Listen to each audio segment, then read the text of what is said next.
سارا سال ٹھیک ہے، ماہ رمضان آتا ہے بہانے لگانا شروع ہو جاتے ہیں، میں جی بیمار ہوں جی، بس قبلہ میں روزہ نہیں رکھ سکتا، میری سانس پھول جاتی ہے،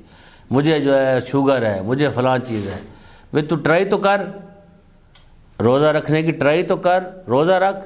اگر دن کے کسی حصے میں کوئی مسئلہ پیش آ جائے، مشکل ہو جائے، توڑ دے۔ اللہ نے مجبور نہیں کیا، اللہ کریم ہے، اللہ نے یہ رکھا ہے کہ اگر مومن شاہ یہ دیکھتا ہے کہ میں روزہ رکھوں گا تو میں ہلاک ہو جاؤں گا، جب بیمار ہو جاؤں گا یا دنیا سے چلا جاؤں گا، اللہ کہتا روزہ توڑ دو، تیری زندگی مجھے عزیز ہے، میری عبادت تو نہیں کر سکتا، یہ روزے والی تو نہ کر۔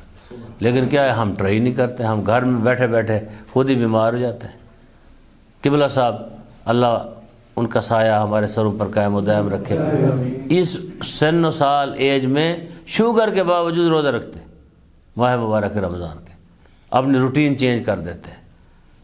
تو لہٰذا ہے کہ ہمیں خود سے بیمار نہیں ہونا چاہیے۔ ہاں اگر ڈاکٹر کہتا ہے کسی کو تو آپ کے لیے روزہ رکھنا نقصان دہ ہے، ضرر ہے، تو پھر کیا ہے، انشاءاللہ روزے کے ایک ایک احکام بھی ہم آپ لوگوں کو بتائیں گے، تو پھر کیا ہے آپ روزہ نہ رکھیں، ورنہ یہ نہیں ہے کہ آپ بیٹھے بیٹھے خود سے فیصلہ کر لیں۔ یا کچھ لوگ ہوتے ہیں کہ گھر میں بیٹھے ہوئے ہیں، صبح جاگ نہیں ہوئی، قبلہ صاحب صبح جاگ ہی نہیں ہوئی، روزہ نہ رکھا۔ بھی کہاں لکھا ہوا ہے تمہاری جاگ ہو تو روزہ رکھو؟ روزہ رکھنا، کھانا کھانا جو ہے وہ مستحب ہے، صبح سحری کرنا ثواب ہے، استحباب ہے، واجب نہیں ہے۔ اب نہیں اٹھے تو نہیں اٹھے، کھانا نہیں کھایا کہ فوت تو نہیں ہو جاؤ گے، کم از کم جو ابھی تازہ تحقیق ہے یہ 40 دن اگر بندہ نہ کھائے پیے کچھ تو فوت نہیں ہوتا۔ الٹا ایک صاحب نے ایسے کیا 40 دن، تو وہاں اسلام آباد میں ایک مولانا بتا رہے تھے قبلہ صاحب کو کہ اس کی داڑھی کے بال بھی کالے ہو گئے، سر کے بال بھی کالے ہو گئے،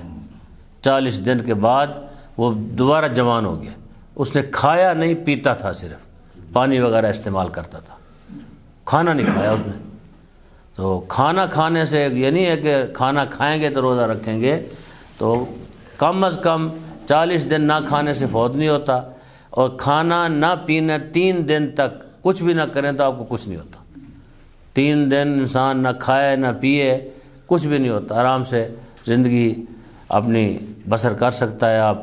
خود محرم میں رو رہے ہوتے ہیں، سن رہے ہوتے ہیں، چلو یہ تو آپ کہیں گے کہ مولانا امام حسین تو معصوم تھے، کیا باقی جو صحابہ تھے وہ معصوم تھے؟ جو باقی لوگ ساتھ تھے وہ معصوم تھے؟ بچے جو چھوٹے چھوٹے تھے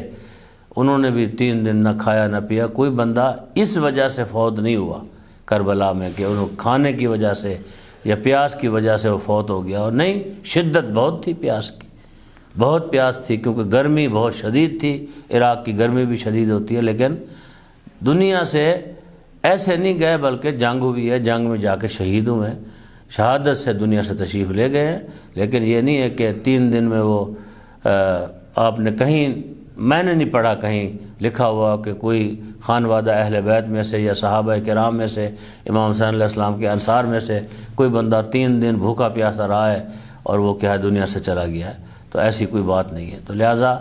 روزہ جو ہے اس چیز کا نام نہیں ہے کہ آپ کی جاگ نہیں ہوئی تو آپ نے روزہ نہیں رکھا، یا سفر پہ جانا ہے